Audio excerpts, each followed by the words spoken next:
Friends, आज के video में अगेन हम लोग मार्केट के बारे में बात करेंगे और मैं डिफरेंट टॉपिक्स पे बात करूंगा। सबसे पहला आज का मार्केट कैसा है, उसके बाद हम लोग बात करेंगे कि क्यों मुझे लगता है कि वारी energies can out perform in Q4। उनका Q4 का रिजल्ट अच्छा आ सकता है। उसके बाद मैं आपको बताऊंगा कि क्यों मुझे लगता है कि रिटेल इन्वेस्टर अगर सीख के करे, समझ के करे, तो they can beat mutual fund as well as index वगैरह को आराम से। और लोगों को, ज़्यादातर लोगों को ये लगता है कि 15% बनाना राजा के इनकम है। ऐसा नहीं है, मैं आपको बताऊंगा डिटेल में। तो सबसे पहले आज का मार्केट का हाल जान लेते हैं। तो आज का मार्केट का हाल उतना अच्छा नहीं है। अगर आप देखोगे तो सबसे पहले बात करते हैं निफ्टी 50 का। निफ्टी 50 अगर देखोगे तो 0.7% नीचे है आज के टाइम पे। देन उसके अलावा स्मॉल कैप इंडेक्स देखोगे तो वो भी 0.18% नीचे है।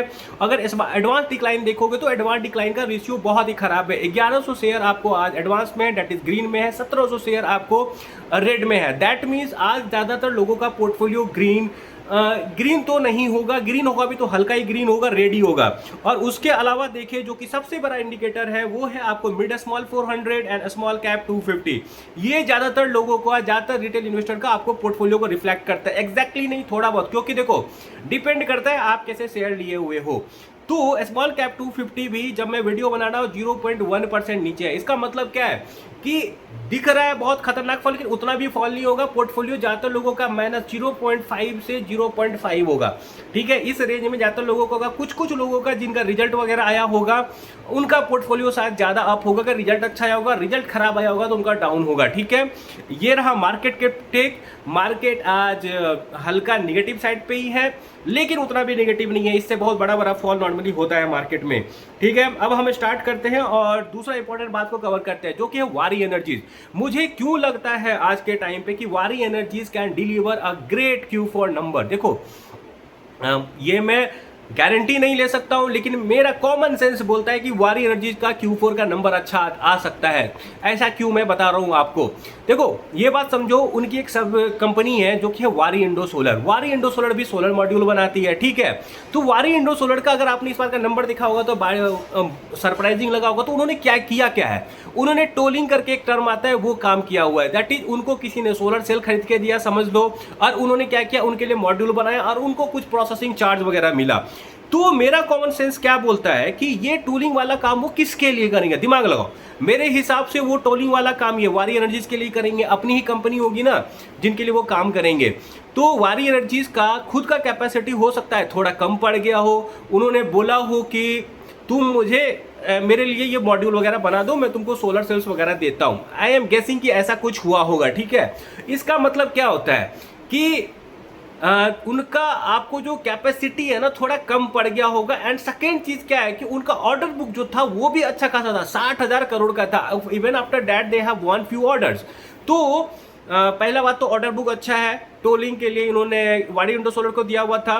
तो मुझे 2-3 एविडेंस से लग रहा है कि मे बी वारी energies can deliver good Q4 even better than Q3 numbers. Q3 का नंबर भी इनका बहुत ही अच्छा था, लेकिन मुझे लगता है Q4 का नंबर इनका और फोड़ू हो सकता है।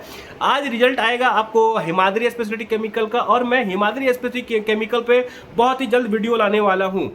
मे बी शाम तक देखता हूँ। सोचा था कि रिजल्ट के साथ एक साथ कवर कर लूंगा, लेकिन देखो क्या होता है। मे बी शायद रिजल्ट इनका लेट से आएगा। तो I will try to cover as soon as possible जब रिजल्ट आए। और भी आपको चाहिए किसी भी कंपनी का रिजल्ट का एनालिसिस तो कमेंट सेक्शन में लिख देना। I will try to do analysis. लेकिन बात क्या है ना कि जिस कंपनी को मैं डीपली कवर करता हूं उसका एनालिसिस में ज्यादा तगड़ा दे पाऊंगा। क्योंकि क्या है ना कि बस नंबर एनालिसिस, जो रिजल्ट आता है ना उसके नंबर आपको आधा अधूरा कहानी बताता है। आपको उसके ऑर्डर बुक में घुसना पड़ेगा, उसका हिस्ट्री जानना पड़ेगा कंपनी का, तब एक्चुअली में पता चलेगा कि उसका रिजल्ट अच्छा है कि नहीं। जैसे E2 नेटवर्क की कंपनी को मैं आपको रिजल्ट देख के बता सकता हूं कि एक्चुअली में अच्छा है कि नहीं। ठीक है, E2 नेटवर्क का रिजल्ट अच्छा था, लेकिन उसमें कंट्रीब्यूशन था इंडिया AI का, नहीं तो वो 4-5 अपर सर्टिफिकेट कितना नहीं लगता उसमें। ठीक है, जस्ट एग्जांपल दे रहा हूं, बाय सेलेक्ट से नहीं है। मैं बस बता रहा हूं कि अगर किसी कंपनी को आप ज्यादा डीपली ट्रैक करोगे ना, it will be easy for you कि मार्केट उसको कैसे रिएक्ट करेगी, मार्केट उसका क्या रिएक्शन देगी। फॉर साइड TLM का ले लो, साइड TLM को हम लोग अच्छे से ट्रैक करते थे, तो हमें पता था उतना नीचे तो नहीं जाना चाहिए, लेकिन क्या हुआ, नीचे खुला ऊपर चला गया, बहुत बड़ा सा ग्रीन कैंडल वहां पे बना। ठीक है, अब आते हैं एक और इंपॉर्टेंट पॉइंट पे। देखो, बहुत सारे लोग कॉमेंट में ऐसा करते हैं कि 14 से 15% बनाने वाला राजा है। ठीक है, मेरे हिसाब से आपकी सोच गलत है। आपने क्या बहुत सारे लोगों को सुना होगा यूट्यूब वगैरह पे, बहुत बड़े बड़े यूट्यूबर है जो बोलते हैं making 15-15 14-50% of return is very good. Actually ऐसा नहीं है, वो लोग नहीं कर पाते because they don't have time to research. उनके स्टॉक्स कौन से होते हैं? Asian paint, HDFC bank, Reliance, Nestle, ये सब तो स्टॉक वो लोग कवर करते हैं, ठीक है। तो उनका पैसा नहीं बनेगा। लार्ज कैप में बनाओगे 15% भी बहुत मुश्किल है, ठीक है।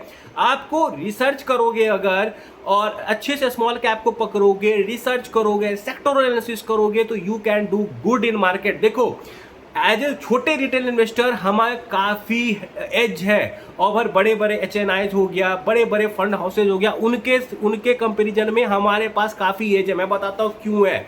देखो अगर आज के टाइम पे आशीष कचोलिया किसी भी कंपनी में पोजीशन बिल्ड करना चाहे ना, उनको 2-3 हफ्ता लग जाएगा। अगर वो ब्लॉक डील ना करे तो उनको पोजीशन बिल्ड करने में 2-3 वीक लगेगा। पर एज ए रिटेल इन्वेस्टर हम कितना शेयर लेंगे? 10 लॉट लेंगे किसी भी SME का, 15 लॉट लेंगे, ठीक है। हमें उतना टाइम नहीं लगेगा, हम एक दिन में अपना एक्यूमुलेशन कर लेंगे किसी भी कंपनी का। और सेम चीज अगर हमें टॉप पे बेचना हो, अगर हम लोग अच्छे हैं, कोई रिटेल इन्वेस्टर अच्छा बन जाता है इन्वेस्टिंग में, कंपनी को अच्छे समझ लेता है, सेक्टर को अच्छे समझ लेता है, तो they can sell eight almost top. 10-15% ऊपर नीचे रख लो, सेल कर सकते हो अगर आपको समझ अच्छे से है।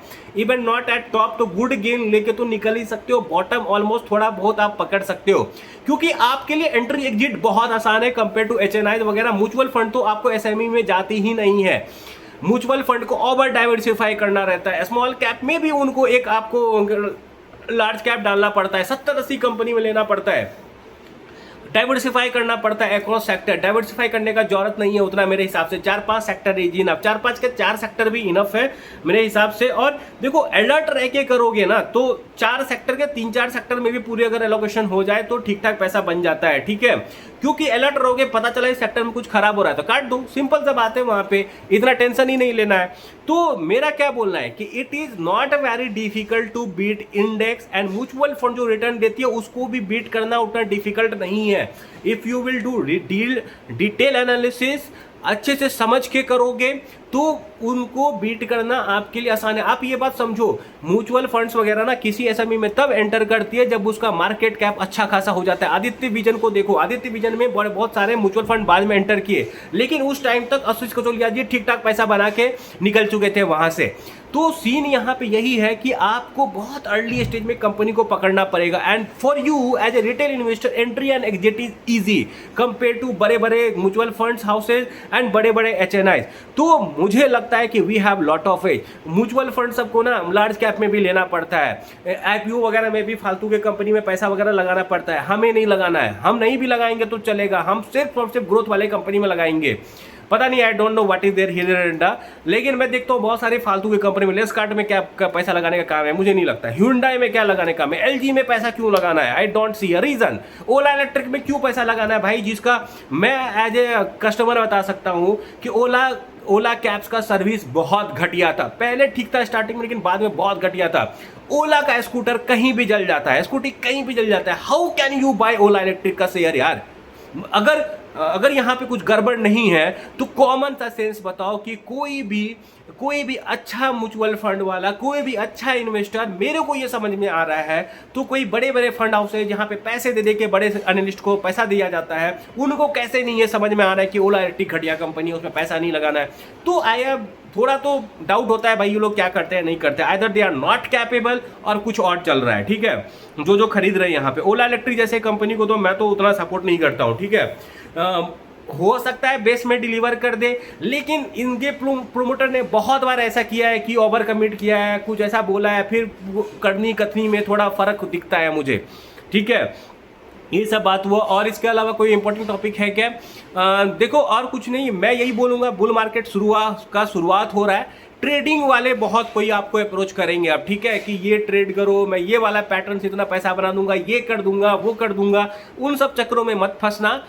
मार्केट में मैं आपको लिख के दे सकता हूं कि शॉर्टकट नहीं है। अगर आपको कोई बोल रहा है कि मार्केट में शॉर्टकट है तो आपको झूठ बोल रहा है। मार्केट में आपको सीखना पड़ेगा। एफएनडो भी अगर कोई बोल रहा है कि एफएनडो करके इतना पैसा कमाते हैं, एफएनडो करके कमाना आसानी है। मैं ये नहीं बोल रहा हूं कि नहीं कमा सकते हो, लेकिन एफएनडो के लिए you will have to be expert, you will have to sit super computers के सामने में, ठीक है। बड़ी बड़ी कंपनी, टावर रिसर्च जैसी कंपनी, जेन स्ट्रीट जैसी कंपनी, ये लोग F&O करते हैं, जो कि एक एक इंजीनियर को हायर करते हैं 60-60, 70-70 लाख की सैलरी पे।